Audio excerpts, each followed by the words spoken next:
Welcome, Lund loyalists, YouTubers watching on John Lund Unleashed and the Bay Area Sports Collective, those watching on X and Instagram and listening on Apple and Spotify. It's John Lund Unleashed and JohnLundUnleashed.com. Brought to you by Riopel Cosmetic Surgery and Laser Center. Right now featuring amazing stem cell technology. For all your pain and for the guys, check out the latest in low T and testosterone therapy to make you feel like yourself again. Riopel Cosmetic Surgery and Laser Center at riopelcosmetic.com. Now, all juiced up and ready to go. Here's Johnny.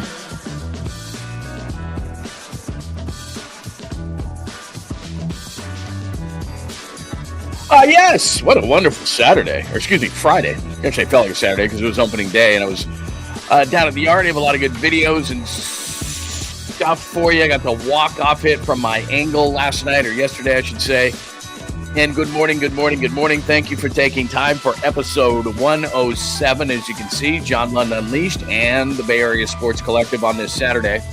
Wearing the old school John Lund Unleashed hat today. Good to see you.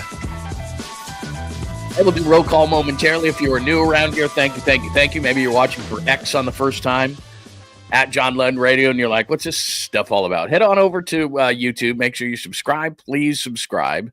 Give us that like. That helps the algorithm, and it's like, oh, that's good stuff. All right, so it will help us in terms of growing the community, which has been great so far as we've grown this community in just a short while on John Lund Unleashed. So we're on John Lund Unleashed on YouTube. Coming over here and join the community and make sure you say hello this morning. A great community that we've built and are building at Bay Area Sports Collective on YouTube as well. So that way, what you do is you got my show, you get Tom Tolbert's show on there as well. Plus you get Polymax Particles, which is Polymac from KNBR on the morning show for years. And you get Creative Tony. Plus, I talked to some people at the ball yard yesterday, and we might be adding some stuff, which would be very exciting, but I'm not at liberty to tell you that. But we're always growing the Bay Area Sports Collective, so make sure you go over to YouTube. Check that out as well. We're on Facebook. You can hit me up there. My personal page, just John Lund, or John Lund Unleashed. Please, let's grow that page as well. So we're on all the platforms, and for everything Unleashed, including, you can watch the show from there right now, JohnLundUnleashed.com, where we have I owe you a new mock draft. I guess I do on Monday. So as we get closer and closer, we're 19 days away from the NFL draft. So I'm going to put another one of those up. And it's cool because you can see who was on the board and you can tell me how screwed I am and you can mock my mock. And that's always kind of fun. But great day yesterday. We'll get into everything that happened. And I should have done a double dip. A lot of people over at the yard did. They went from Giants to Warriors right away. And I'm like, oh, I should have done that. But other responsibilities prevented it. But it is episode 107 here on this Saturday as the Warriors beat the Nuggets 118-104, finally beating the Nuggets. And they are on fire right now. And so we'll take a look at the standings and where they might be able to go. Steph Curry to another level. And the other thing I forgot to put on the chalkboard, but I want to discuss, is Jimmy Butler has not only saved the season, Jimmy Butler has saved Steph Curry not being a former Warrior. And I'll explain that in a few minutes as well. The giant walk-off I have for you, I was right behind home plate in that media area that we have, and so we'll do that. Plus, I talked to Justin Verlander, both on and off the mic. Really cool dude. Also, Willie Adamas. Had a chance to talk to Willie Adamas for the first time, and Bob Melvin was all excited. So we got a bunch of stuff from the clubhouse. QB tiers, and I'm going to tell you again why Brock is going to get paid, why the 49ers purged. We got into a little bit yesterday, but I got a little bit more on that. And Trey Lance found a home. I didn't have time to put that on the chalkboard.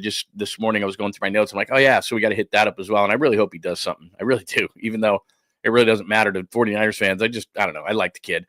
And then we got random stuff, which we always go through random stuff as the show goes on. If you're new around here, we go off on tangents. We go off, as I like to say, on these off-ramps. We get a little McDonald's, maybe some gas, and we get back on the on-ramp. Sometimes it takes a minute. Sometimes it's quickly. Just don't know.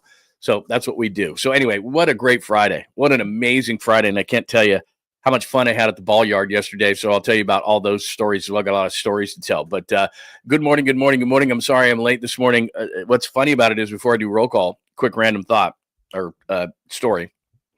So my family, other than me, because I have work responsibilities and I cannot let people down on a Saturday, they had somewhere fancy to go this morning until this afternoon. And my stepson, do you remember tying your first tie? Because he's in 7th grade, and I had to do one of those things where I had to tie the tie, and then I had to put it over his head, make it all nice, and then tighten it up. It wasn't that big of a deal. But I used to wear ties all the time. I've been an executive. I know that's hard to believe, but I've ran radio stations in different places, and I've had, I've worn ties a lot in my life and suits. And those days are over, but I did. And so for a minute there, I was like, how do you do this? Oh, yeah, that's right. And then I did it and put it over him, and he's looking very fine. But so they had to get fancied up today. So we bought him a suit yesterday, and then he got all fancied up, and he's looking primo today. And so he's all excited because, when you walk around, like he got up first thing this morning, put the suit on. It's just a nice black suit, has this really crisp blue shirt underneath, looks nice. And then went with the black, like a thinner black tie. And he was, they didn't even leave till a little bit after 10 o'clock. And so that's what I was doing, getting him out the door while I was a little bit late. And he was up at 8 o'clock threw the suit on. He was like, I'm loving this.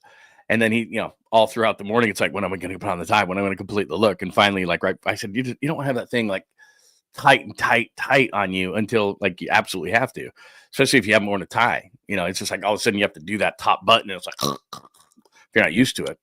So anyway, that's what I was doing. It was fun though. Very cool moment. So very, very, very cool. All right. So let's get to it. Let's say hello and good morning to everybody. Hello, Skills. Good to see you, Skills. Good morning to Skills Report. Francis is here. I think I got a tweet from you yesterday. AJ, good morning. Surfbone. Hello, Surfbone. Hello, Tommy. It's nice to see you. JP from the 510. Very, very cool to see you this morning. Jazz fan. Nice to see you. G Martinez. Hello. Richard DeLeon. Christopher, he is a Lund loyalist. Thank you, Christopher. Much appreciated. Daniel, former Kings fan, sell the team now. Now he's very upset. Very nice. You're still a SAC guy, though. You're representing SAC. I was up there on Wednesday. I might be the only person who on Wednesday, no, John Shea, who I talked to yesterday, Wednesday at an A's game, Friday is at the Giants home opener. And I talked to John Shea a little bit about all that stuff. East Coast Red and Gold podcast. Please make sure that you are subscribed to East Coast Red and Gold if you're a Niners fan. If you're not, man, they're great people down there. So anyway, good morning. Hi, Pine Needle. Hi, Danny. Good to see you. Danny's in Arizona. Let's see, everybody. All right. Very nice to see everybody this morning. I do have a great show for you today. And on Saturdays, as you know, I try to do a tight hour on Saturdays so we can all get along with our lives. But I do have an absolute ton today, and it's led by right there. There's the show cover.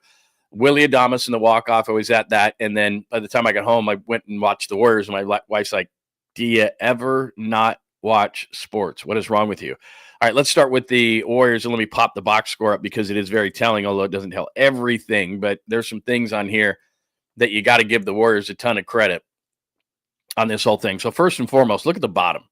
See where it says score by period? He gave 44 points up to the Nuggets in the first quarter.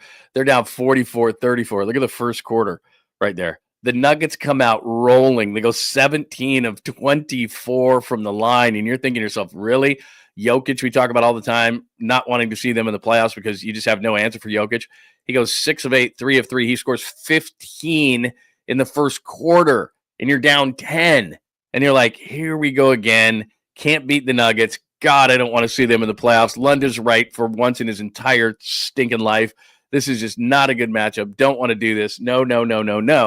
And then you look at the second quarter, and I don't know how you do this, but you go from giving up 44 to 16 to the Nuggets. You outscore them by 16. You right the ship. So let's look at the first versus the second quarter. So you got that going on. And then the second quarter, this team that was just red hot goes 7 of 20, 2 of 10 from three. So they got 3-point happy in that whole thing. Not that the Warriors are great offensively, 13 of 29, 4 of 10, but still, you outscore them. And then there's that guy, Steph Curry, goes 4 of 8, 2 of 5. He scores 12 points. Jokic only scores 2 after scoring 15. But again, to only have Jokic play 5 minutes. Yeah, thank you, Mike Malone. We appreciate it. So anyway, story of the game, that first versus second quarter where they go 44 in the first quarter, 16 in the second quarter, and outscore them by 16 to have a 6-point halftime lead. And then hang on to get the victory over the Nuggets for the first time, the Creamy Nuggets for the first time this season. And even though I still don't want to see the Nuggets in the playoffs, and I'm not a big person in terms of sending messages, like I tell you all the time, I still don't want to see Denver. But one thing certainly that you see there, and it's not like the bench for the Warriors had a great night. Kuminga didn't have a great night, only played 18 minutes. It wasn't like they were going crazy. But Denver's bench, especially last night, it was pretty atrocious. Because Russell Westbrook gives you very little at this point of his career. He only scores 5 last night, but it's all the other things that he normally does, and he wasn't good in just less than 20 minutes, so it puts an amazing amount of pressure on the starters. And Jokic is Jokic. He's amazing. He didn't even really have a great game. First quarter, he had 15. He only had 18 the rest of the way. And I know this is crazy to say for a guy who scored 33, almost had a triple-double, 33, 12, and 9. And you go, he was okay. But, I mean, that's his average night. That's what he does. He's basically a triple-double every night. So after the first quarter, he wasn't great. Porter Jr. had a nice night, scoring 23 on 9 of 15. Aaron Gordon, who killed the Warriors, if you remember in that game, that they didn't have Jokic or Murray in that game, that was a big deal. So he wasn't nearly as effective. And as you can see by the starting lineup, they had Brown back, who didn't play in that game that they lost, and Jokic back, but they still didn't have Jamal Murray in this game. So that's going to make a big difference. There's no question about it, but I don't care. I'm just looking at the Denver bench, and I'm saying, okay, Westbrook's a name, and you're going to push, Watson back if Murray is there. So he's a decent player. But still, you look at the rest of that bench, it's not anything that's great. Now, you look at the playoffs and you know that you're not going to be playing on back-to-backs, and you're not going to, so guys are going to be rested. So you're not going to need your bench as much, but you're going to need something. And Denver does not have a great bench. So with the addition of Jimmy was good, not great last night. Normally he's going to, he was good. Don't get me wrong, but 6 of 6 from the free throw line. Again, the type of things when the offense stalls down and he can do what he can do. But 6 of 13, 19 points, not bad. But again, Brandon Podziemski, and I don't expect this out of him every single night, but the other night he scored 22 of his 28 in the first half. And now last night, as you look, an amazing compliment. I mean, this looks like the Clay and Steph days when you looked at the backcourt and they just smoked your backcourt so badly. I mean, look at the backcourt of Denver, the starting backcourt of Denver. They scored 20 points. Look at the starting backcourt of the Warriors. What's that, 62, right? Am I correct in that? In that quick math, 30 to 62. So you outscored their backcourt 62 to 20. 62 to 20. That's what the Warriors did when it was peak Steph and Clay type nights. So I keep saying, well, Podziemski's not going to do that. Podziemski's not going to do that. Well, he had 28, then he had 26. And that's a great shooting night. I mean, is he going to go 10 of 16, 4 of 8 every night? No. But a couple of times in the last couple of weeks, he set his career high on consecutive nights as far as three-point makes are concerned. So from the guy at the beginning of the season who just really looked like he had regressed from a solid rookie season, Brandon Podziemski is playing his best basketball. So if you look at the starting five, Moody just fits. We just know that. Jimmy Butler has saved the season. We'll get into that in a minute. Draymond's Draymond, Steph, and all of a sudden guys like Podziemski and Moody are stepping up. Buddy Hield is basically a heat check. Is Buddy on tonight? No. Okay, Buddy sits. Is Buddy on tonight? Yes. Okay, he plays more. It's like Mo Buckets used to be. So you got Kuminga. GP is just coming back, so that's going to take a minute. Looney's going to be, again, in some series, he's going to be important. In other series, he's just going to sit on the bench. I don't know how much that Steve Kerr is going to trust the young guys. He's going to trust Post to a certain extent because he can shoot the basketball and he can space the floor. So against certain teams, he may play in the playoffs. But all these other guys, they're not going to play. But I don't care if Murray played or not. I look at Denver and I say, I still don't want to play them in the playoffs. And I still don't really believe in sending a message during a season. But having said that, I'm going to contradict myself. That was an important win last night, I think, against Denver. So give me what you think and what you thought of the game last night against Denver. I just thought it was a really big opportunity to get a victory. I don't care if Jamal Murray's playing. I don't care if Russell Westbrook's old. I don't care if, after the first quarter, Jokic he was just good, not great, which he normally is great. But that's just a nice win for the Warriors last night. And if you go into a series potentially against them and you hadn't beaten them, how much would you believe you could beat them? I guess, as I contradict myself in saying that games during the season don't really mean anything. But I think that's pretty important that they got that victory. So let's look at the Western Conference playoff picture. Let me take a look at, let's see, where are the standings here? Here we are. I got a million windows open, so I got to get you the right one. There is the bracket, as I always talk about. So now, 46 and 31. So 5 games left in the season, and a lot of things can happen. They can still be anywhere.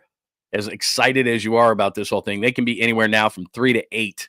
Essentially, because if you look at them at 46 and 31, still 1 game ahead of the Clippers, who have the season series on you, and you play them to finish the season. Grizzlies are absolutely going to the bottom, and so they're 45 and 32, but still only a game behind the Warriors, so they could still be 8 conceptually. I don't think the Grizzlies have any gas left, but they could. As you sit them right now, they're still going to play the Nuggets in a 4-5 matchup. Now, what's crazy about that is you wouldn't love it if the Nuggets, you wouldn't love it, period, if you had to play the Nuggets, regardless of last night. But you wouldn't love it if they had home court, but you're only right now a half game back of Denver, and I've showed you their schedule. It's pretty easy, so I still think Denver is going to move up there. The Lakers have a tougher schedule, as I predicted a little bit before. I still think the Nuggets are going to be the 3, and then it's going to battle down to the Lakers and the Warriors. Remember, the Lakers have the season series over the Warriors. So right now, as they're one game back in the loss column, they got to be clear of the Lakers by a game. Timberwolves win last night. So as jumbled as it is, and you're excited, and you see Jimmy, and we're going to talk about how Jimmy saved the season, and Steph has been absolutely amazing lately. And you feel like as the Warriors sit in the 5 hole, they could win a championship. They're going to give the Thunder or whomever they play in the playoffs, Houston, any of these young teams, the Lakers, the Nuggets, they're going to give them all they want come playoff time, especially these younger teams who I think they can intimidate once they get in. But it's going to be Thunder 1, Rockets 2, and then 3 through 8's up in the air. And as great as the Warriors are playing, they are just one game in the loss column above the 8, even though they're one game in the loss column below the 3. So 3 to 8 with 5 to play. It's absolutely madness. But the one thing that you can control, and this is where if I'm a Warriors fan, I'm excited, and I want to ask you this question, is just how you're playing. And so right now, the Warriors are playing such great basketball that, if I'm Memphis and I'm in 8 and I'm only one game in the loss column behind the Warriors, I feel like I'm 10 games behind the Warriors or the Lakers or the Nuggets. They're an absolute disarray. And so they're staying there, and they're not out of this whole thing. But the Warriors, where they're playing, I would just feel great about everything. So give me your thoughts on the Warriors. They get that win over the Nuggets last night. Is that a big deal to you? Or, obviously it's a big deal in the standings, but I'm saying if they match up in the playoffs, will this game matter at all? I tend to think not. But when you haven't beaten Denver for as long as they hadn't beaten Denver, and the last time they came into your building, they didn't have Murray, didn't have Brown, didn't have Jokic, and they beat you, that's kind of like, ugh. Now, obviously, we always expect this out of Steph, but look at this. Last 3, 52, 37, 36, and just look at the shooting. Just absolutely amazing for Steph. And other than last night, had really been getting to the free throw line. Very, very nice. And, of course, that Memphis game almost had a triple-double. So at the right time of the season, 37-year-old Steph Curry don't care. And you can say that this was because the Warriors played him less minutes or he's just in such great shape or whatever the case may be. But Steph has really stepped up his game. And I would expect in the playoffs it's going to be the same kind of thing. And just remember years ago where you could be physical with Steph or there was a way to neutralize Steph to a small extent. There just isn't anymore. There's just not a way. And I would look at Kevin Durant at 6'10", 6'11", whatever he is, and I'm like, there's just no way to stop Durant. There's no way to stop Curry either. Because now it's not only what he does, but it's just, Draymond running the offense the way he does. Jimmy Butler is getting on the same page. Podziemski's hitting a bunch of shots. And it's not like you're going to say, okay, because Podziemski's hitting shots, let's change our defense a little bit. It's still Steph-centric in terms of the way that they're going to defend Steph no matter what. But what it does is it just opens up things for other guys.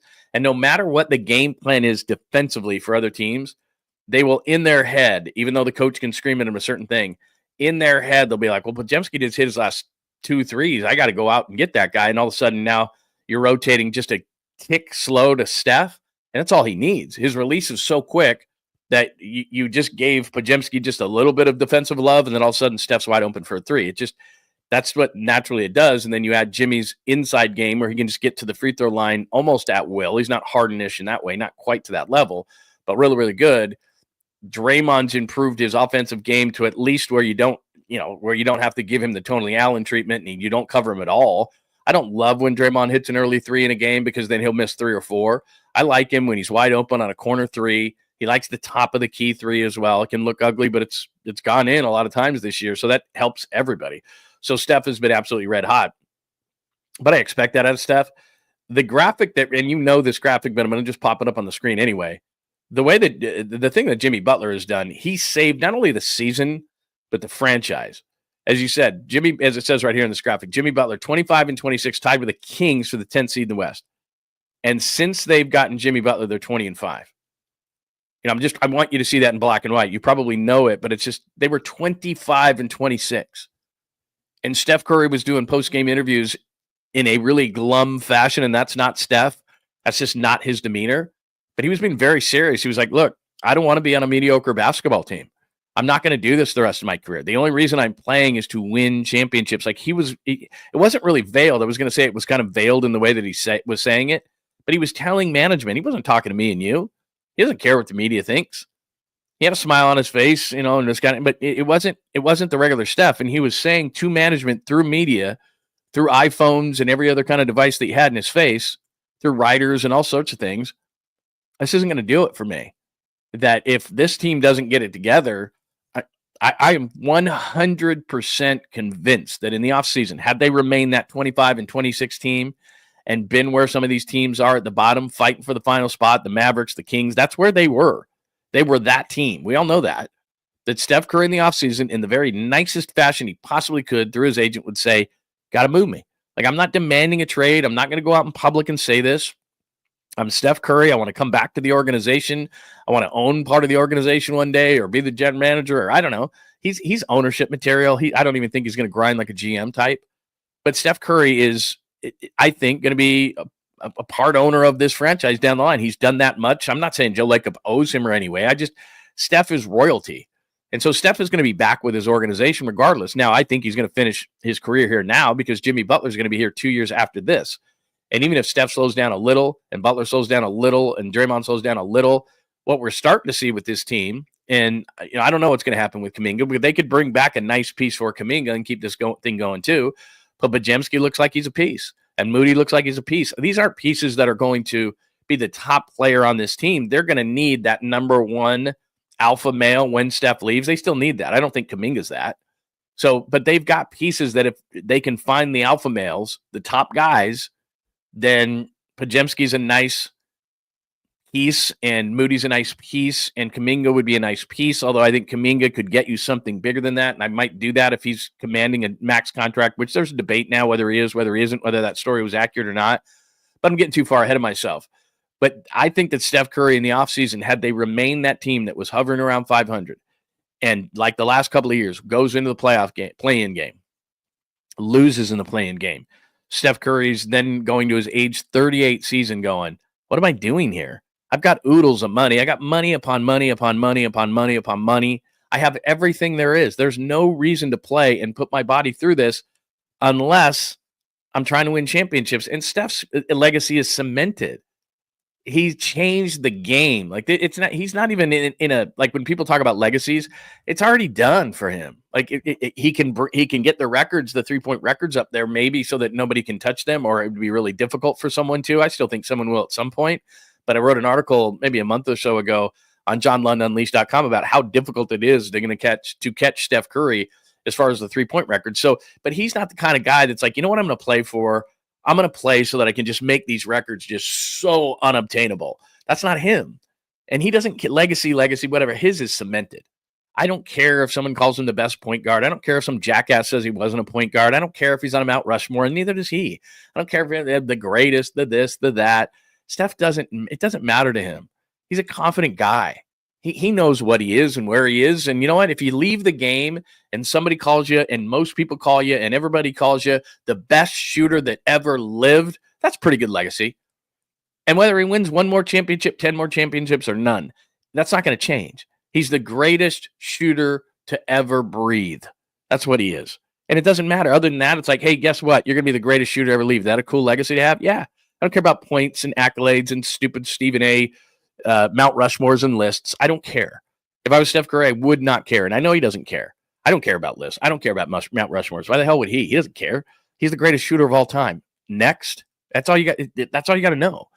But he just wants to win championships. And so if they had remained below 500, got into a play-in game again, lost, he's going to Joe Lacob directly and just saying, look, man, we're going to handle this cool. You get the marketing department behind it. Hopefully you can get as much as you possibly can. I'm coming back to the organization at some point, but I'm going to go get championships. You don't have to, you don't trade me in the West.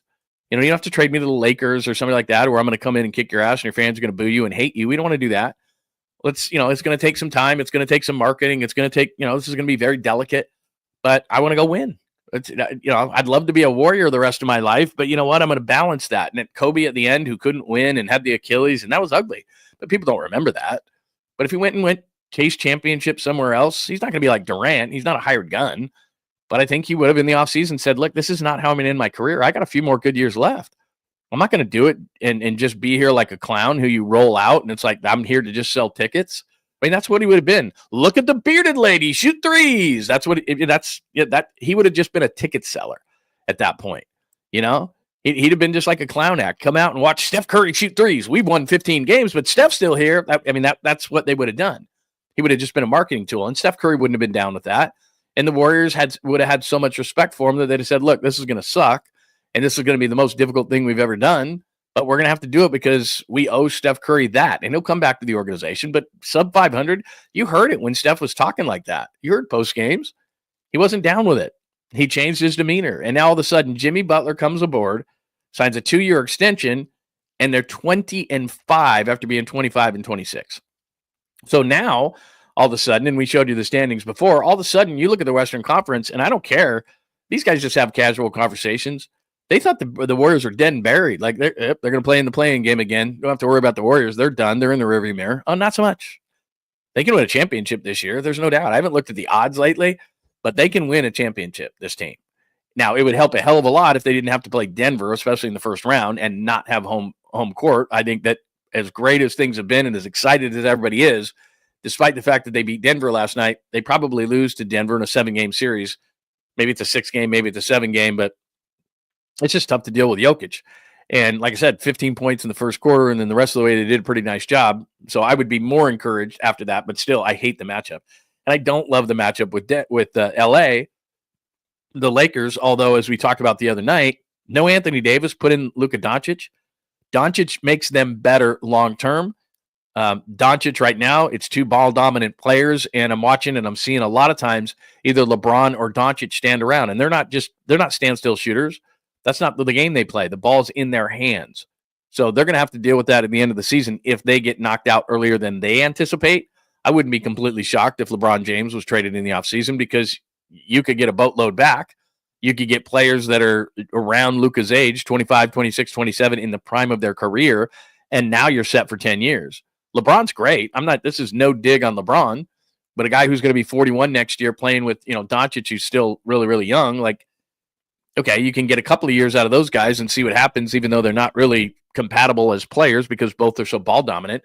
Or you could say, okay, we're going to move LeBron. It's not like moving Curry. LeBron's been kind of a hired gun in his career as well. So you could move LeBron to somebody. You get a bunch of picks and players in return that are going to be better around Luka, more shooters and defenders and all those kind of things that complement his game.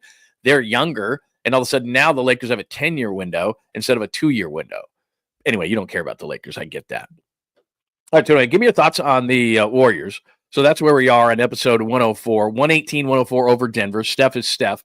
Jimmy Butler has saved the season and maybe saved the franchise from Steph asking for a trade in the offseason. Showed you the standings, Curry at another level. So that's where we are with the Warriors. Let me make sure do I have any video of the Warriors today? No, I do not. Let me make sure I don't have any more cuts that I wanted to show you. No, I do not. All right, before I move on to the Giants walk-off, which I was at yesterday and had a lot of fun yesterday, I want to talk to you all about those things. By the way, good morning to Nick J. Good morning to Anthony. Hello, Chris. Very nice to see you, my friend. Papa J. Good to see you. Fiend, if I haven't said hello to you. Hello, Kenneth Contreras. Very nice to see you. Jake, good morning, if I did not say hello. Let's see. I didn't think we'd have a Nico Mannion today. Nico Mannion walks so Brandon Podziemski could run. Look, I like Brandon Podziemski quite a bit, and I'm not trying to soil anything of what's going on with what he's doing. I still would have traded him in the offseason. I still don't think he's untradeable. I'm just saying the kind of basketball he's playing right now next to Steph Curry, this is a legit team. Like, it's everything that's going on around this team. Curry's Curry. Jimmy Butler saved the season. Draymond seems revived, and everybody is, it's going to be great. I'll tell you this, mark my words. This is going to be great for Draymond Green, and this is going to be great for the Warriors, and this will be great for the fans. When Draymond Green does not win Defensive Player of the Year and it goes to Daniels of Atlanta or OG Anunoby of the Knicks or somebody like that, he'll get on first team all defense, but I don't think he's going to win the award. I think it's going to be Dyson Daniels of Atlanta with all his steals. I think he's going to win it. He's just kind of the flavor of the year, and everybody thinks it's really cool what he's doing. So they're going to give it to him probably. And you're going to get a really motivated Draymond Green. Now, he'll be motivated in the playoffs anyway, but I keep telling you the story about Jordan and Karl Malone, and I covered that series in was it 97 or 98, both of them, but I think Malone won the MVP. Maybe it was 98. Malone won the MVP. But anyway, and then Jordan, every single press conference would be like, well, I'm not the MVP. It's Karl Malone. And it's not that Jordan wouldn't have been motivated. I mean, it was the NBA Finals after all, and he knew it was his last run with the Bulls. But Draymond Green will just kick it up that much more when he's not named Defensive Player of the Year. And it's just gonna piss him off. And those are good things because all of a sudden it's just, like I said, Jordan had a level that was ridiculous. And it's not like he needed the motivation, but he talked about it constantly in post games. He just, like, if you gave him a sliver to mention MVP, he would do it. And so it pissed him off, and it just kept that fire going. And I think the same thing's going to happen with Draymond Green. So I bring that up because you mentioned Podziemski. The big three is the big three. But you start getting, Moody, we know his record with the Warriors when he starts and how he complements things. And Podziemski, the way he's played, especially the last couple of nights, getting the 28, 22 in the first half, and then last night gets 26. The guys coming off the bench, GP2 gets healthy. Everybody knows their role and what they're doing. This is going to be a really tough team to beat. Now, having said that, they're as close to 8 as they are 3. I mean, it's just absolutely crazy the way that the standings are. But anyway, there you go. Mark, I'm glad you brought this up. Was this Mark? Mark 187. Steph acknowledging Aiyuk during the Golden State-Denver game. Man, you're good. Because what this does is it allows me to play this video. So this is, check this out.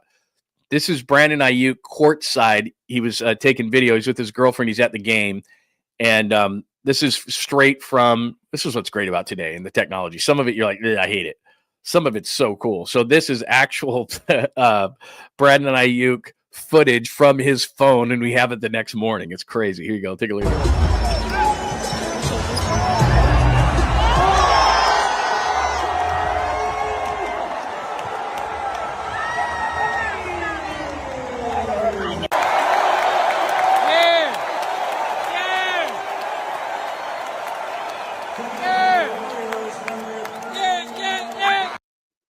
How cool is that in today's world that we could just be like, Brandon Aiyuk was at the game courtside and he slapped him. We've seen that the big picture and they acknowledge BA being at the game and everything. But part of it, I guess, is his girlfriend's phone was the first part and then his phone was the second part. But I mean, how cool is that?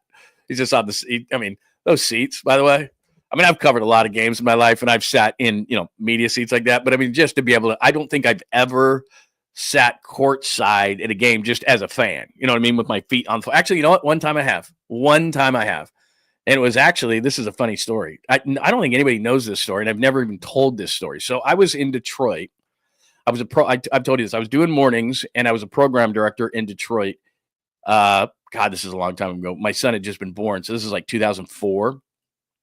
And the Super Bowl was in Detroit that year. And it was Pittsburgh against Seattle. And the guy who was running KNBR at the time comes out because they needed a program director. Everybody, I think, knows that story. The program director got fired, crew got fired, but then came back. There was this whole thing that went on at KNBR years and years ago. And they had offered me the position at KNBR, but I was living in Detroit, and they had, long story short, was they just couldn't come up with enough money. The company was changing hands. They couldn't give me in writing exactly what they were going to give me. It was just this complete mess. And so I couldn't accept the job, but they had flown me out there, and KNBR had courtside seats, and it was Lakers and Warriors, and Monte Ellis. If he wasn't a rookie, he was in like his second year. Curry wasn't around, but it was Monte Ellis, and I was sitting courtside with the guy who ran, at the time, it's Cumulus Media now, but it was called maybe Susquehanna or somebody like that. Anyway, it was a different radio company back in the day when radio was rocking and rolling and making money. And I was sitting courtside at Warriors, Lakers. Kobe was playing, and Monte Ellis was playing. And to my left was Ronnie Lott, and to my right, about 2 guys down, was Mark Davis. And then there was like the guy who used to own the Warriors in the 70s. And I mean, it's all these bigwigs. And I'm like, I do not belong here. And that's the only time I've sat courtside, not as a media member. Media member of tons of different things, courtsides and everything like that, but never as a fan. I just remembered that. I had done that. Jesus, good morning to you. Very nice to see you, my friend. Let's see. So anyway, there's the Brandon Aiyuk. I've played that for you. Where are we on the thing today? I want to make sure. Okay, Curry, another level. Giants walk-off. Oh, let me give you the Giants walk-off. So this was my view yesterday. The Giants have the best. Let me just give you, speaking of media, the Giants have the best media view in all of sports. It doesn't matter because most media places like the 49ers, you need an air mask or whatever. You're like, you're so high up. And it's not bad. That's just where press boxes are. That's just where it is. But the Giants built a press box that is above the first level, but below the second level, and it's right behind home plate. So this is from the media area. It's the best press box in all of sports because normally they're way high up, but theirs is perfect. So here is Willie Adames walk-off from my viewpoint yesterday.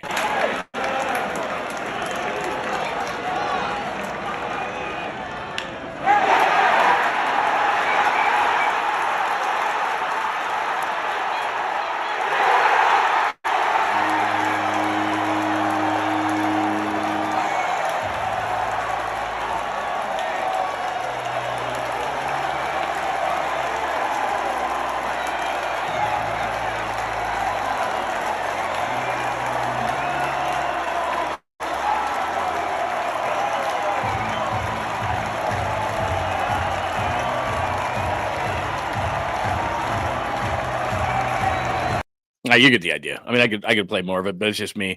I should have probably cut that a little bit earlier. So that was very cool yesterday. It was amazing because I was putting out all sorts of tweets yesterday and I told you this yesterday, and I also told you this if you were with the show yesterday. Mariners had the best starting rotation in all of baseball.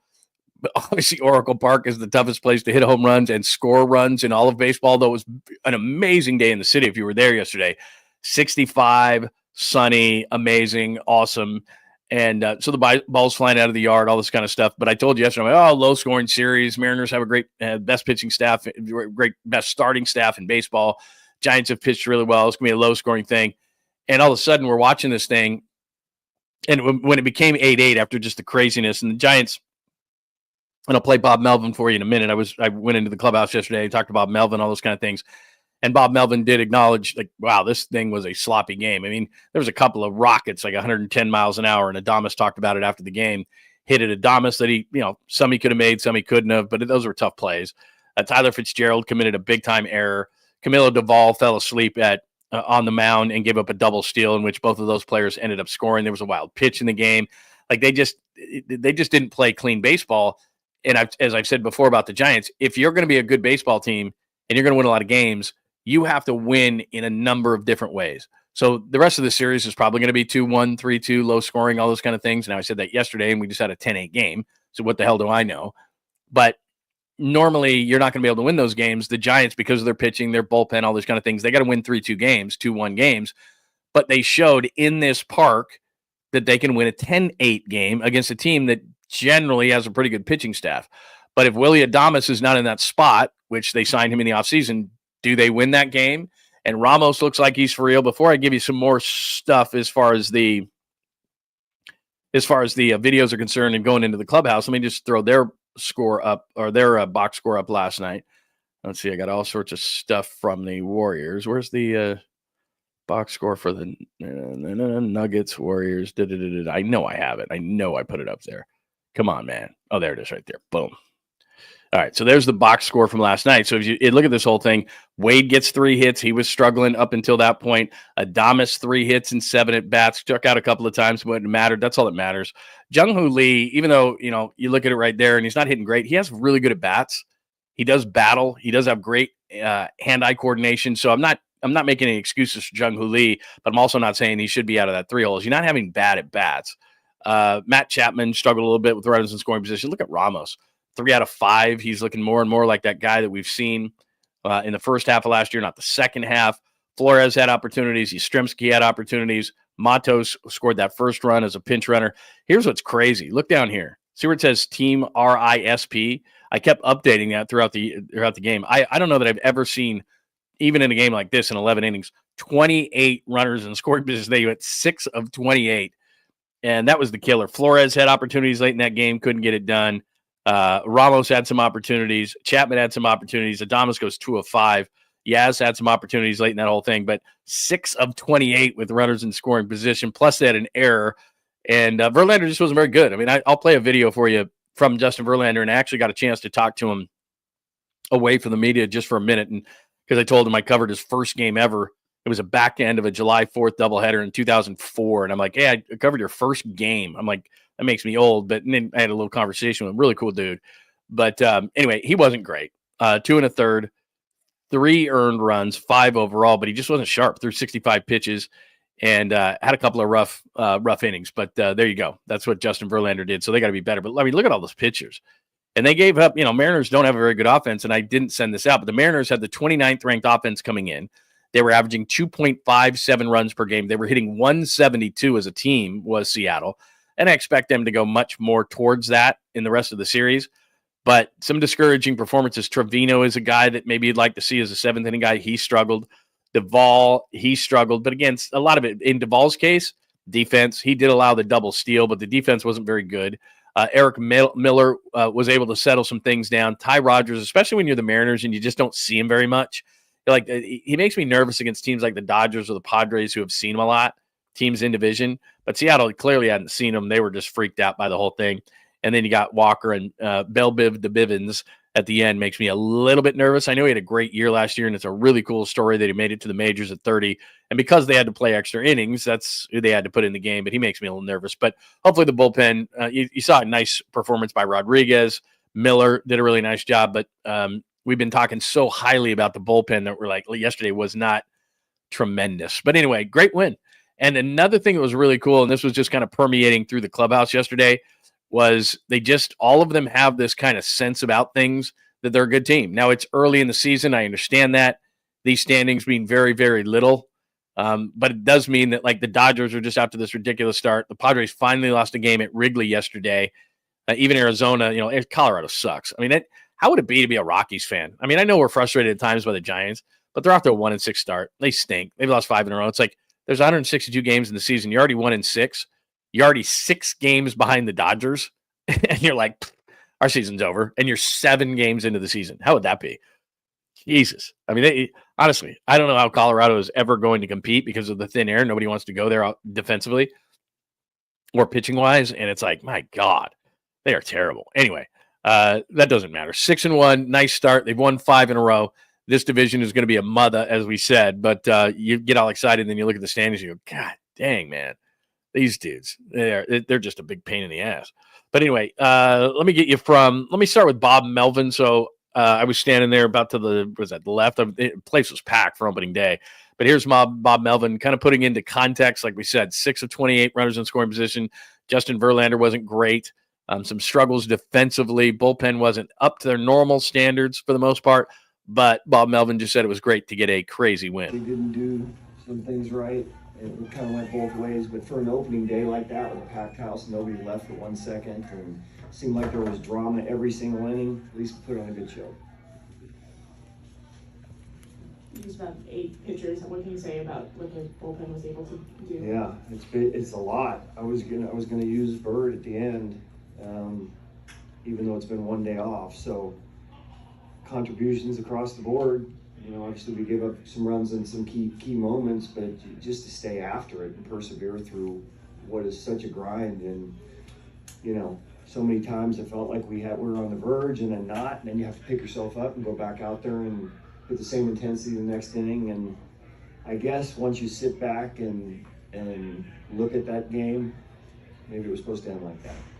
Yeah, so there's Bob Melvin after the game. You could tell, I mean, that's the cool thing about Bob Melvin. Very, very measured in what he says, and he was very honest. I won't play the cut for you because I'll just play a few of them this morning. But he was very honest about Justin Verlander's performance. I'm going to play Verlander for you in a minute, just because, like I said, I think he's a great guy to have in the clubhouse. But it was really cool, just in general, the clubhouse. And I don't know if you've seen the video.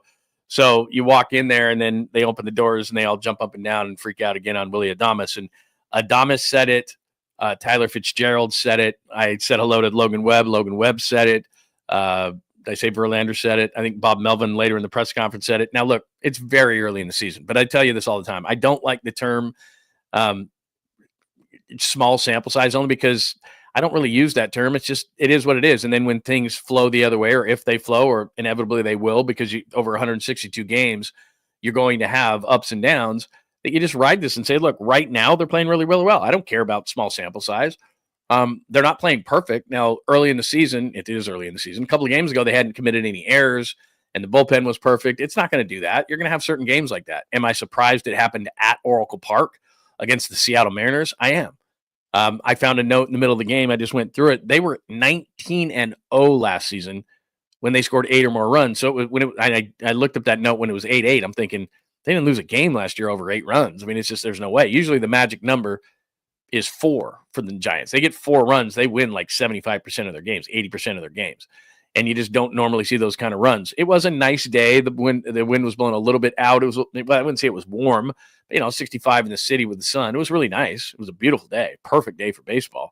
But anyway, so that's what Bob Melvin said about it. Let me get to, let me do Verlander first. I mean, he was really, really cool after the game. But here is Verlander saying that, look, he didn't pitch very well, but he gave a lot of love to the fans. And he does mention, he goes, I've been in this park before. And he was obviously making a mention to 2012 when Pablo hit those 3 home runs to Verlander. So here's Justin Verlander after the game. It really was, yeah. But I like to have done better. I appreciate the fans cheering me on the way off the field, too.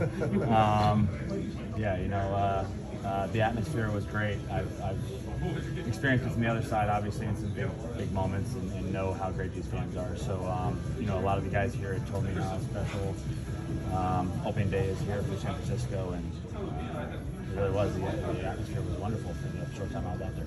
Justin, after you left, obviously during the game, did you ever take a walk back out to see that wild game that was going on? Or just No, I just didn't.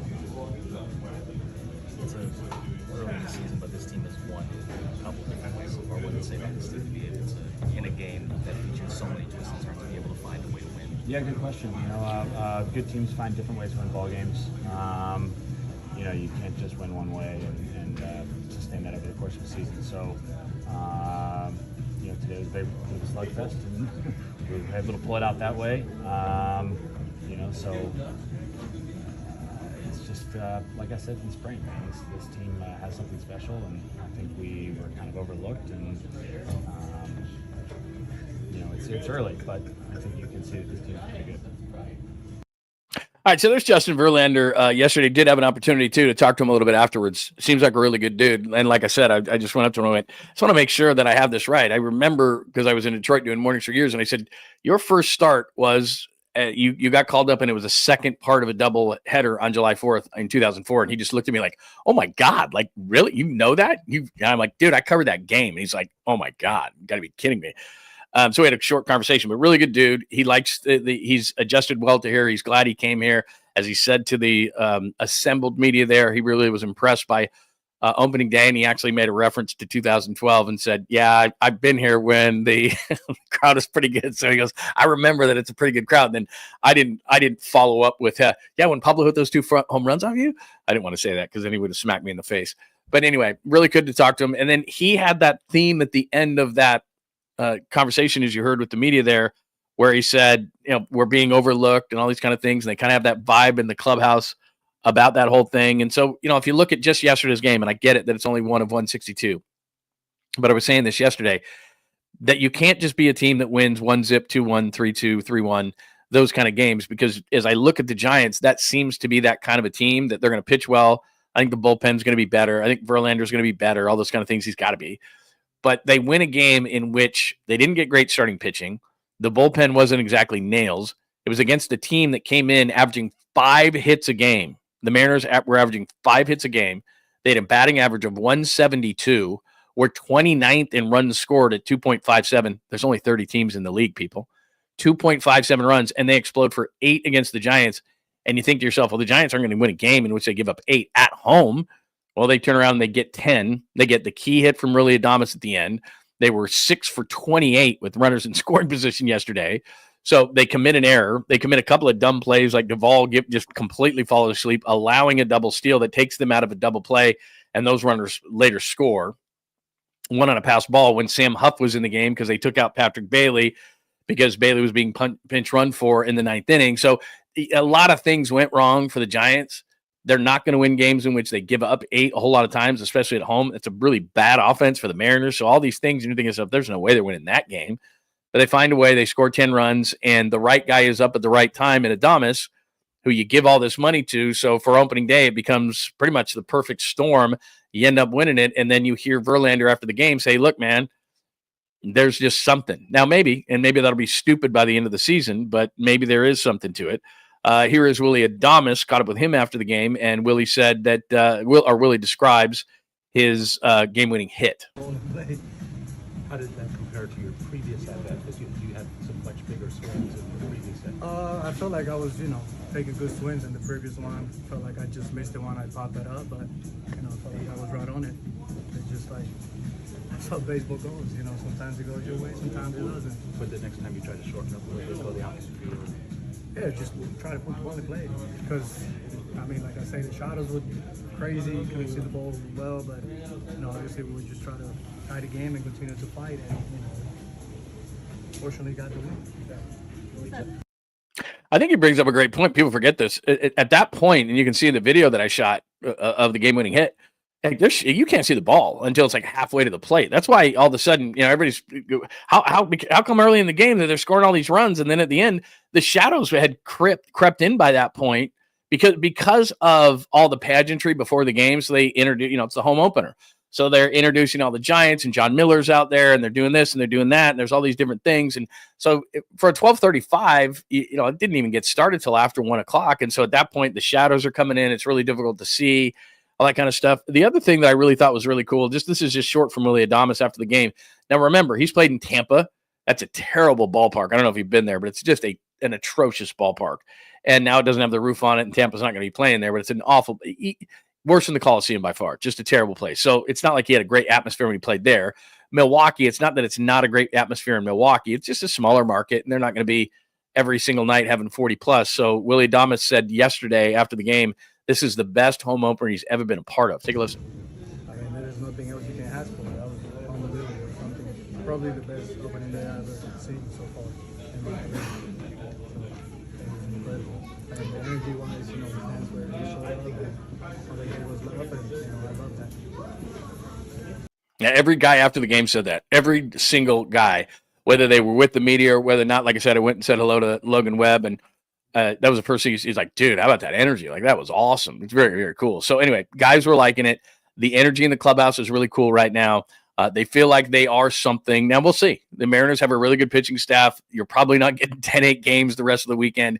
Your starter is going to have to pitch much better than what Justin Verlander did. I'm not discouraged by Justin Verlander. That was just a rough outing, but you kind of put a pin in it because he's 42, coming off the neck injury, hasn't been effective, really, really effective in a couple of years. So you just got to kind of watch what he does because he is seen as your number 2 starter right now.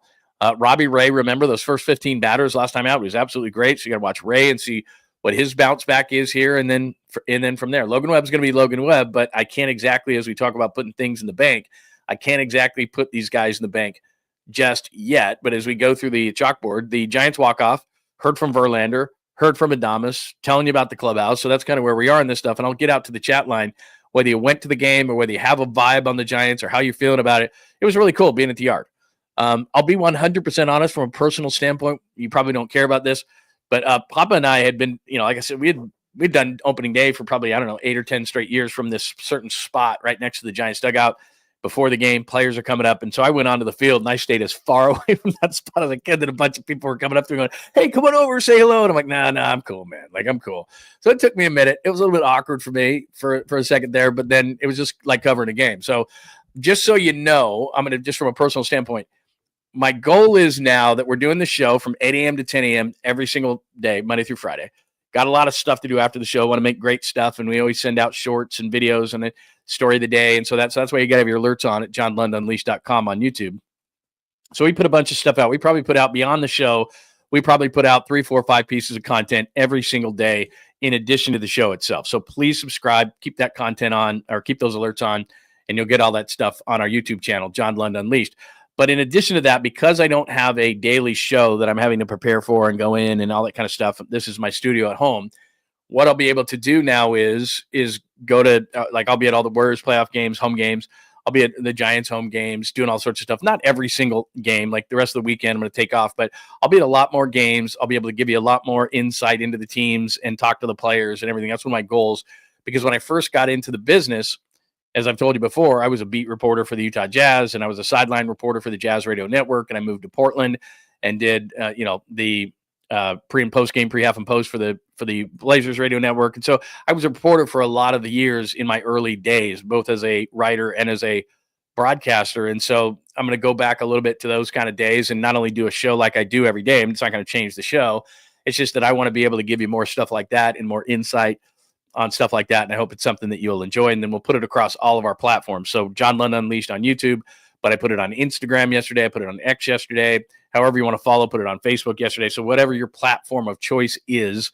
And like I said, putting it right here on YouTube is what we'll do a lot of, so that you can get a feel both here, and I'll put it up on Bay Area Sports Collective under like a Giants tab or Warriors tab or whatever. So hopefully that'll be cool for you, and we'll be able to get you some more stuff and beyond the pure entertainment, of course, of the show. Yeah.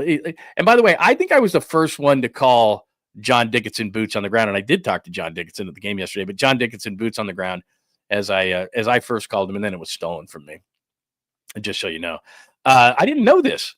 In MLB The Show, they incorporate the shadows to seem impossible to hit at Oracle Park. Yeah, that's what I'm saying. Like at the end, everyone's sitting there going, everybody's looking around in the press like, how come they can't score? They scored, 16 runs between them in the sixth inning, in 6 innings. I'm like, look what's going on down there. Like these dudes can't even see. The ball gets to the plate. Halfway there, they can pick up the ball. It's like, can you imagine picking up spin on a ball, or where a ball is? Or it's just, those bats were brutal, man, brutal. Pine says, I see it differently. I see it as a very, very important one of 162. And you might be right, man. You might be right. These are the kind of games where there are 162 of these things. There are going to be injuries. There is going to be adversity. There is going to be this, that. There are going to be really tough road trips. Those kind of things. So maybe we remember this, maybe we don't. But to your point, Pine, you'll see players in any sport throughout a season, and they will go back to a certain game. And what it does is it instills, to your point, it instills a belief in that they look back and they say, we've done this before. Now, what I think is you've got to do it on a consistent basis to believe that you can do it time and time again. But this is where it starts, to your point, which is, hey, remember that game against Seattle, and we were very resilient, and we just kept coming and kept coming and kept coming, and we won it. And that can become a theme throughout the season. Like I remember there were some A's teams where, they were doing, like Reddick was doing the Spider-Man suit, and they were throwing the stuff on each other, and that became kind of a thing. And they became a theme of their season became, we're going to come back. We're going to come back. We're never going to give up.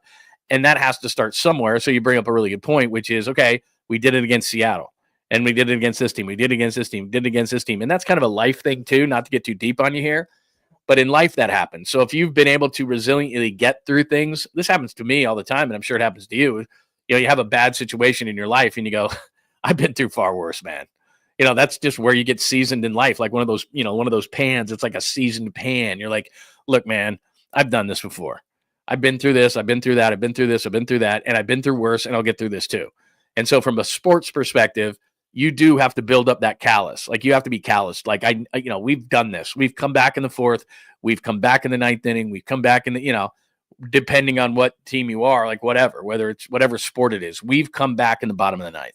We've come back with 2 minutes left in the fourth quarter. Because if you've never done that, then how do you know? Like Joe Montana with 2 minutes on the clock is like, I do this all the time. Like, what's the big deal? Everybody relax. I got this.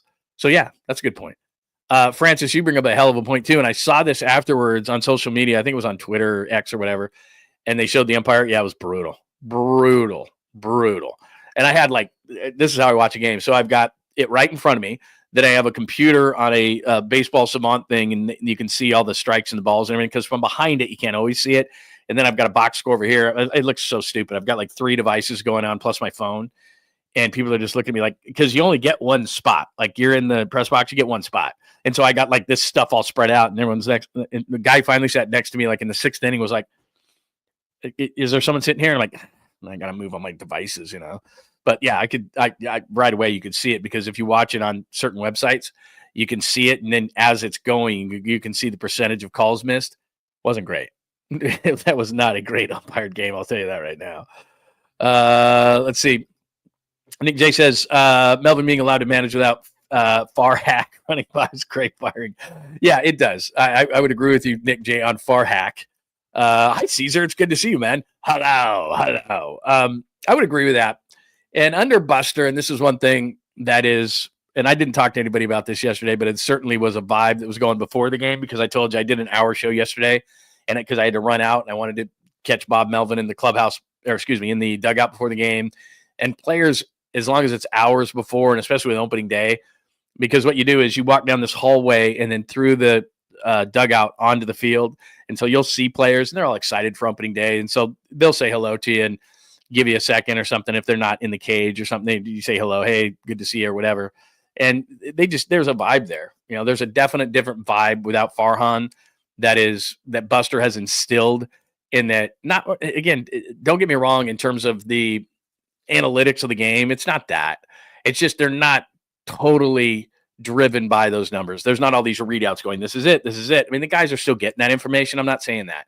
It's just that Bob Melvin, as you point out there, Nick J, is probably more able to say, I got a gut feel here. I'm going to do this. I'm going to do that. Whether that wins or not, I don't know. But it is definitely going to be more of a feel to it. Not that they're going away from analytics. That's not what I'm pointing out. You'd be stupid to do that. But Kyle says Giants are rolling good.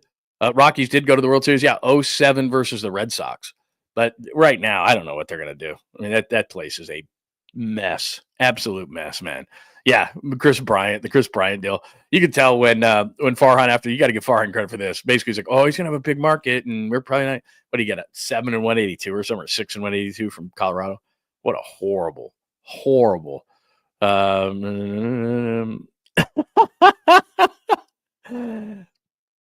just got a text message that said, hello, the bikini you wore was very beautiful. Which mall did you buy it? Okay, which one of you guys sent me that? That's funny. Very nice. See, this is a good community, people. Very good community. That's what was surprising about last night. Like I said, I was watching. I'm like, wait a minute. The Mariners had the worst offense in the league last year. I know it.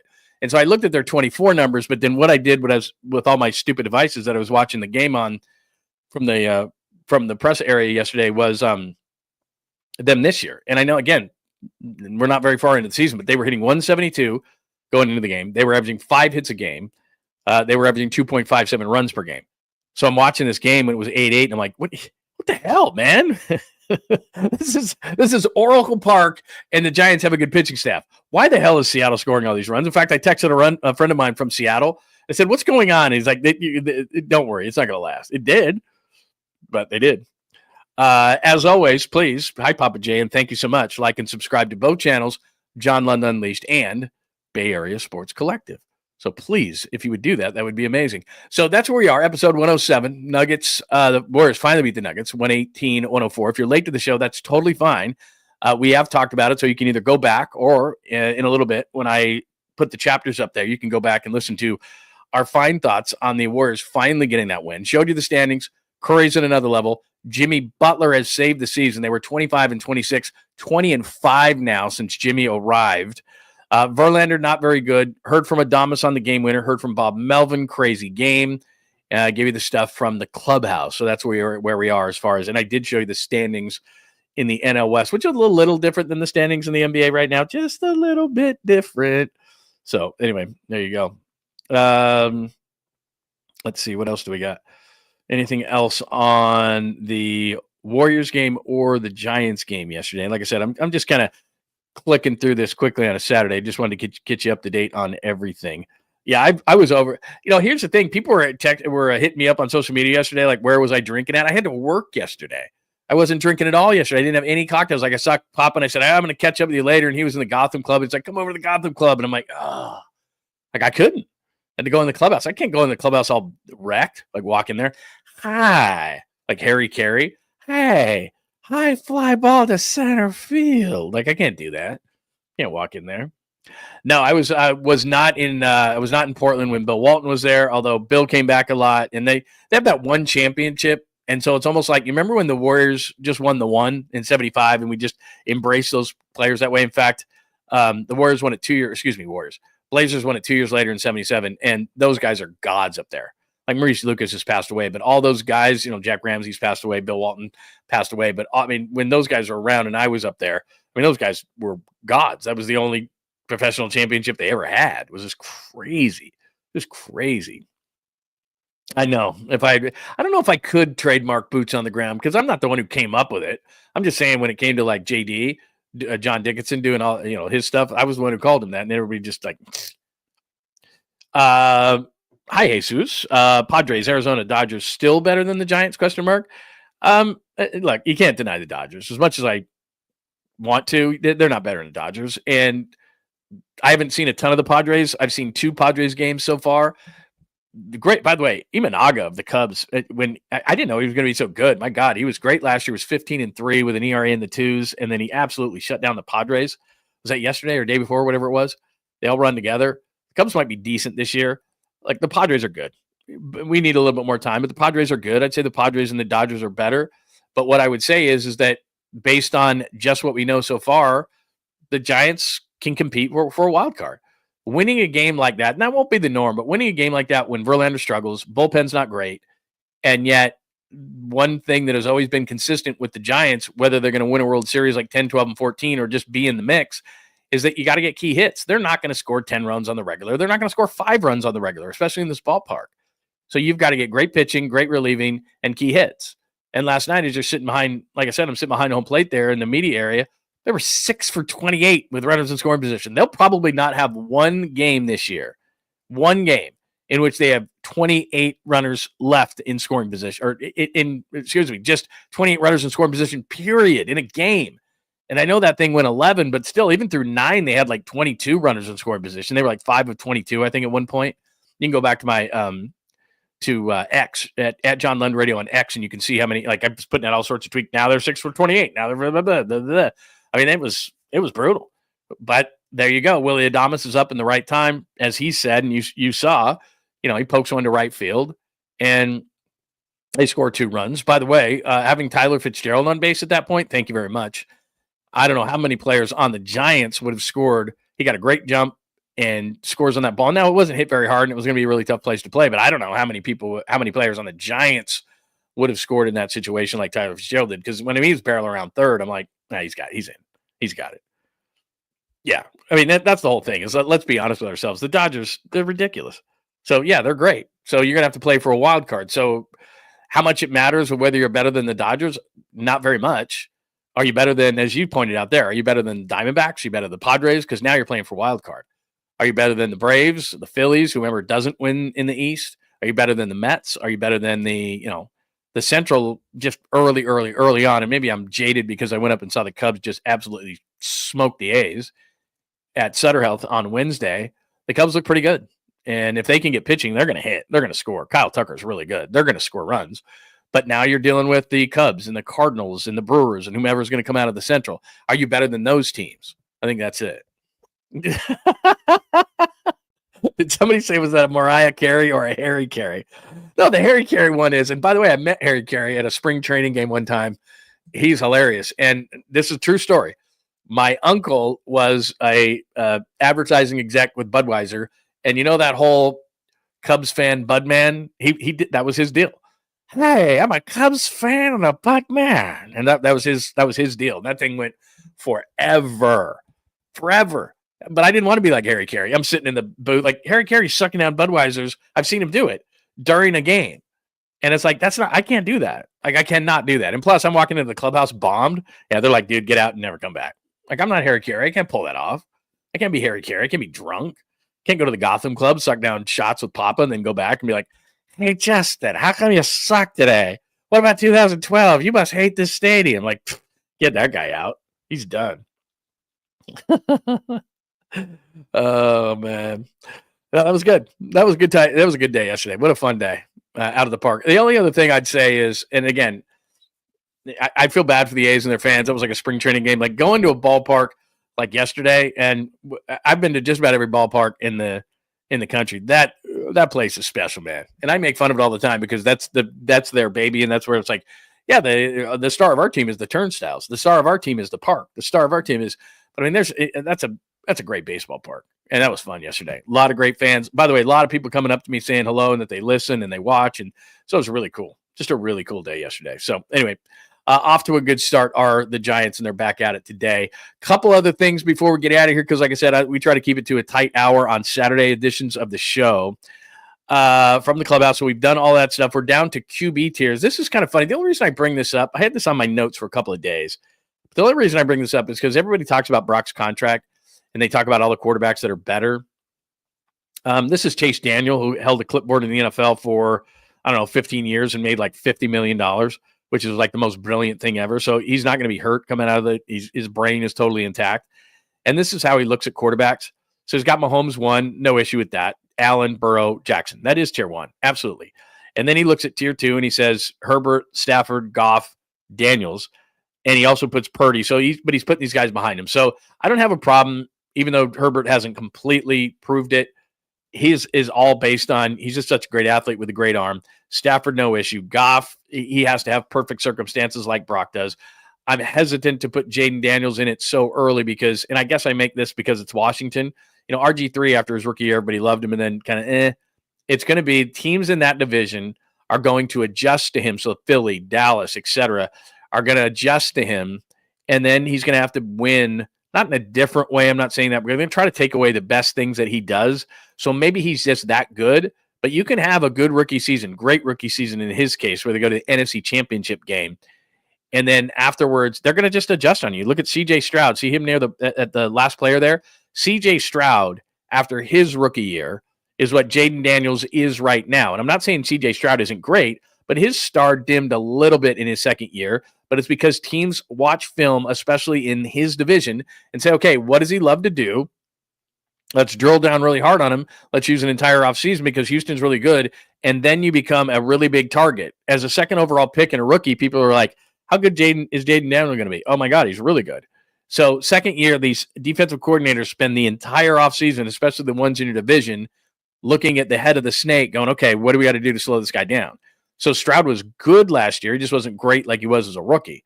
And Jaden Daniels is going to have to deal with that same thing. It's kind of like we talk about this all the time. The comp really, to me, is hitters in baseball. You go through the league one time, and it's like, you're great. Then they find that whole fastball up and in, and it's just boom, boom, boom, boom, boom. And until you adjust to that, then you can struggle. So I'm not saying Jaden Daniels doesn't belong in tier 2. I think it's a little too early. But what it more illustrates to me, and why I bring this up to you, is there's a clear tier 1. But then these guys, Herbert has gotten paid, Stafford's gotten paid, Goff has gotten paid, Hurts has gotten paid, Dak has gotten paid. They've all gotten paid a boatload of money. So when people say to me, and Daniels and Stroud aren't eligible yet, so everybody who's eligible amongst those tiers, and Brock deserves to be in it, has gotten paid big time. So why do people still say that he's not going to get paid? Like, I agree 100%. He's not in tier 1. Those 4 are the best quarterbacks in the league. But after that, honestly, number 5 is beauty is in the eye of the beholder, and it really changes Sunday to Sunday. Like, Brock, honestly, could be the 5th best quarterback in the league on any given Sunday, but he could also be 10th or 15th. That's why as you look at beyond the top 4, it's a crapshoot. I mean, Herbert at times, physically, Herbert is an amazing athlete with a rifle for an arm, but sometimes he doesn't play that well. Sometimes Matthew Stafford trusts his arm too much and throws interceptions on a given day. Sometimes Jared Goff is not in a comfortable dome and he just isn't nearly as good. He has to have perfect circumstances. Jalen Hurts sometimes just doesn't see it. You're like, what is this guy looking at? You kidding me? Dak Prescott a lot of times can't stay healthy and he does dumb stuff.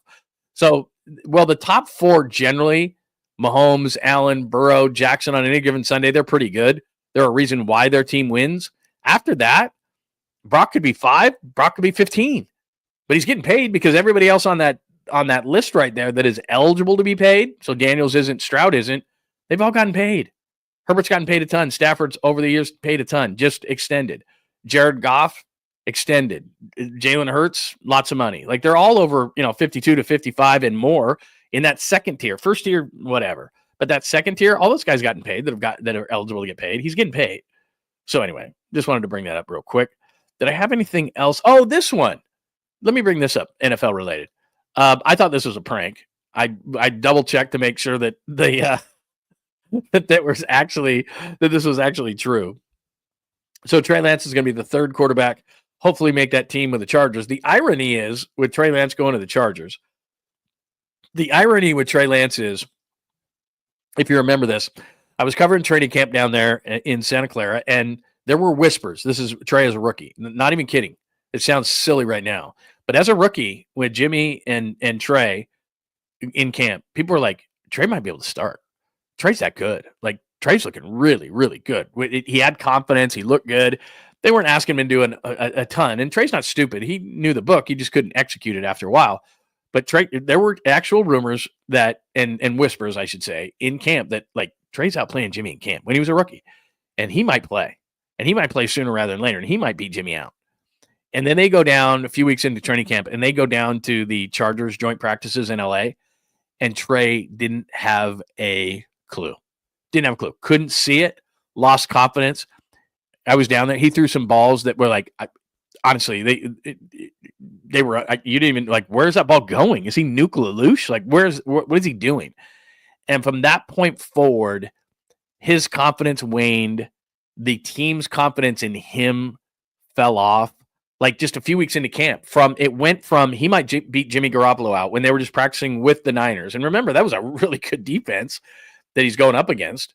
I don't know if it was just whatever the case may be, but then he goes down to the Chargers, and they were throwing some different looks at him.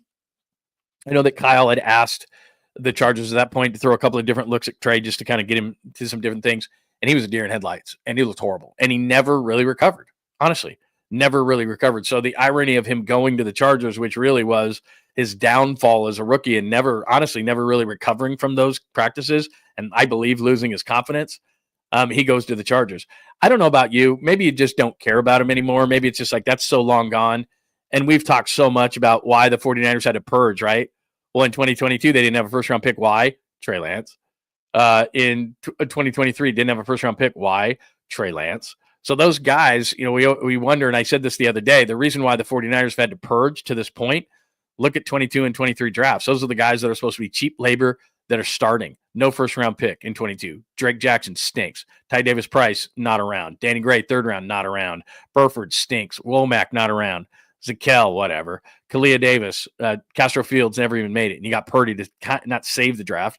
Then you go to 2003. Jared Brown, definite question mark at free safety. Moody, please. Latu, third-round pick. Luter Jr. has been injured. Beal's done nothing. Winters got a chance. Willis, nothing. Bell, gone. Graham got a chance. They got Brock Purdy out of those drafts. That was it. And I'm not saying that alone Trey Lance was the measure of that whole thing, but you didn't have a first rounder in 22 and 23. Those 22 and 23 first round picks are supposed to be players that are still playing under rookie contracts and are playing at a high level, and you're missing those guys. So you can't bomb in 2 consecutive drafts outside of Brock Purdy in those 2 drafts that were headlined by trading your first round picks because of Trey Lance and think that you're going to be up with the Eagles and the Packers and the Rams and the Lions. You can't bomb 2 straight drafts. Now, 24 is a step in the right direction, but my God, man. And I don't want to blame this guy completely, but those first-round picks that he cost you, that would have been okay if he'd have been an absolute great player, but he cost you those picks and he stunk. So when everybody says, well, Brock Purdy saved him, well, he did to a point, but those 2 drafts illustrate why they are where they are and why they had to purge the way they had to purge, because they're super hot. They're really top-heavy. They have guys down here making nothing. They don't have this guy, in the prime of his career, not making very much. So they have to purge because of it. But having said all those things, and this is where I'm asking you the question, I'd love to see Trey succeed. I don't know how, and you and I have talked about this a million times. There's no way to develop a quarterback and give him time. The Chargers can't give Trey Lance a bunch of time. Jim Harbaugh's on the second year of his deal. He's trying to rebuild that team. He's got, Justin Herbert has another step to take. He's got to get that thing rolling. Now, what he's doing is he's taking a flyer and seeing if Trey's got anything. Why the hell was he picked 3rd? There's got to be something there, right? But then he went to Dallas and they did the same thing, and they gave up a 4th-round pick for him. They're like, there's got to be something there. What the hell? What's going on here? And they didn't re-sign him. And remember, they lost Cooper Rush to Baltimore, and they just said they didn't even try to sign Trey Lance. And they needed a backup with a quarterback coming off a major, major injury, and they're like, no, we're good.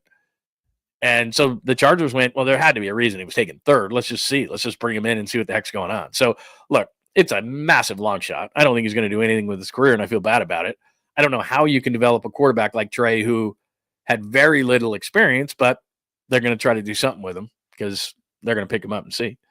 But yeah, maybe he's going to be the tush-push quarterback, although, like I said, what's Herbert, 6'5", 240? I mean, if they wanted to do tush-push, they could just do it with that dude, So anyway, there you go.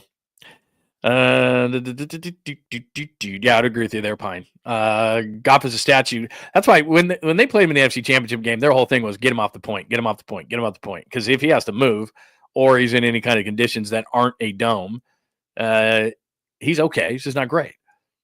Hi, East Bay Caesar. Here's the thing. I hope I can get him back on. And we had a great conversation, lots of hugging and stuff with him yesterday. Had some sweet sunglasses on, but now that we've become Bay Area Sports Collective, in addition to, they think that's a threat, and so they have kind of cut us off from the guys. So we'll see. I don't know is Paulie still bringing on Murph? Is Paulie Mack still bringing on Murph every Monday? I don't know, but I just know that that they've kind of told us without telling us that maybe they would let him come on again, but we'll see. Let's see. I let my wife kidnap me for my 40th birthday, and I got you in the car headed to the Bay Area. Very nice. Very nice. On in the car. Where are you guys going? Is she telling you anything, Kyle? Wait a minute. This is big news. What's going on here? Where is she taking you? Give me more information on this. Even if there's not enough time today on the show, you've got to pop back in here. Your wife kidnapped you for your 40th birthday, and I got you on in the car headed to the Bay Area. Do you have any idea? What are you doing? What's going on? Wait, how did I miss that? How did I miss that? I'm looking at the chat line all the time. How did I miss that? Yeah, tell me what's going on here. Give us an update. I don't see an update from you after that. Did she allow you one text? Okay, you get one text. You get one text. Oh no, there you are. I see you again there. Okay, where's your wife taking you? I don't see this. I'm not following along. I don't know where I'm going. Oh, okay. He says he doesn't know where he's going. What time was that? That was 11. Oh, that was 15 minutes ago. Wow. I need to know. I need an update. Yeah, I don't have an update from him. The last one I have, 11:24. I have one from him. Oh, geez. Yeah, there you go. By the way, yeah, the pregame ceremony. There he is.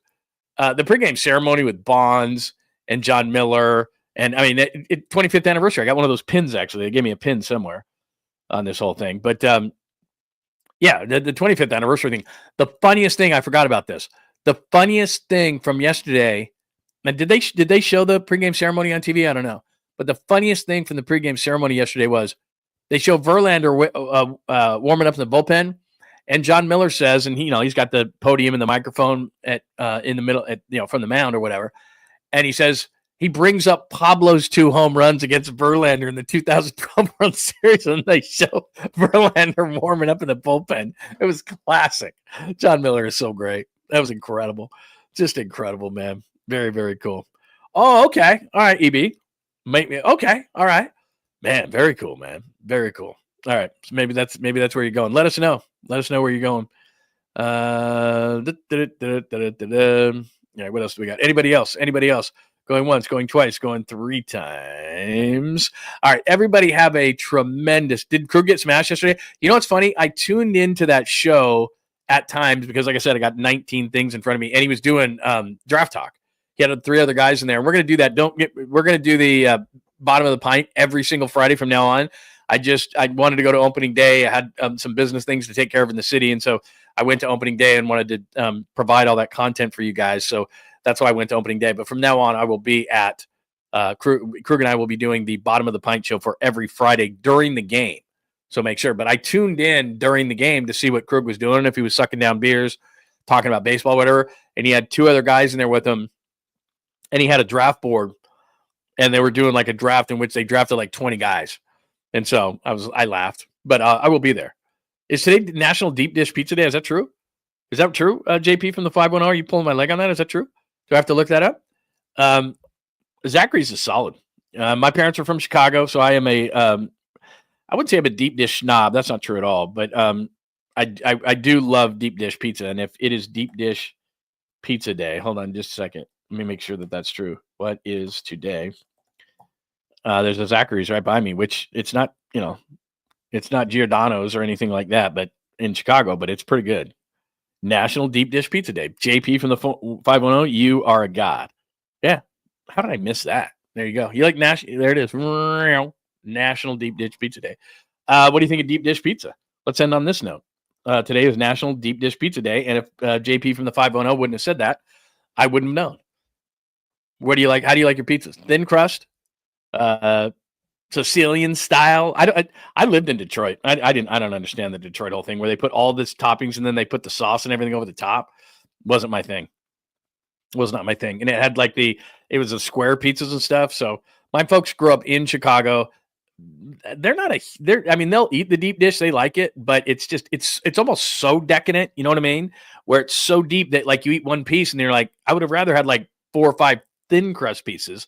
But like I said, Zachary does a pretty good job, but it is National Deep Dish Pizza Day. And I do like it, but it's almost like eating a piece, like, people call it a pie. It's almost like eating some pie and then you eat one deep dish pizza piece and it's really good. I love it, but it's like, man, I guess that's it. Like, that's all I'm having. Wow, fine. All due respect, is bread with some tomato. Give me some New York thin crust. See, but everybody's different. Like I said, I wouldn't eat Chicago deep dish every time I ate pizza. That wouldn't be what I would do. But let's say that, somebody said, hey, want to get some deep dish? I'd do it. I'm with you, though, on the thin crust, New York style, that kind of stuff. I'm not a Detroit style kind of a guy. There's a couple of really nice Italian joints that do a real nice, legit Sicilian Italian style pie that are nice. Just a basic margarita or something like that. So good. In fact, I'm going to do that now. I'm going to go do that right now. I'm going to have pizza for lunch. Absolutely, I'm going to do that. All right. Great time had by all today. Thank you for making the time on a Saturday. I'm not going to make you sit here all day long. We've done about an hour and 25 minutes today. Remember, a couple of things. It's all I ask for all this fine entertainment value. Make sure that you subscribe on John Lund Unleashed on YouTube, please. If you would today, please give us a thumbs up. That helps the algorithm. That would mean a lot to us. So make sure you do that. Have your alerts on because we do shows. If news breaks, things like that, we absolutely will do shows there. We always put out extra pieces of content off of the show. So please make sure you have those alerts on for that. Please also, if you have not subscribed, because I've got about 5,300 subscribers, and thank you so much for that. We want to keep growing that number, but the Bay Area Sports Collective is not at that number. So if you're subscribed here, just subscribe there. Tom's show's there. Paulie Mac's show is there, along with Creative Tony. So make sure, because then you'll know all of them. Plus, we're going to be adding shows and everything like that. So make sure that you're in the know. So hit us up in both of those places on YouTube, John Lund Unleashed, Bay Area Sports Collective. Thank you for watching on X today at John Lund Radio. If you're following along on a game or something like that, that's where I put most of my social media things. So like yesterday, if you went to my X at John Lund Radio, not my X page, don't go to my X. But if you go to my X page during the games, that's where I'm putting a lot of the stuff. So you can check that stuff out there. And then I put it on YouTube, but I do in real time. I put a lot of stuff on X. Watch it on Facebook today, John Lund and John Lund Unleashed. You can hit us up there as well. And I think that is it, unless there is something new. And as Papa J says, please subscribe to both channels. That would be absolutely positively great. Really appreciate it. Yeah, Luz is actually, that's the one. Jimmy Garoppolo is the one. I think it was a Bears game. That's his favorite.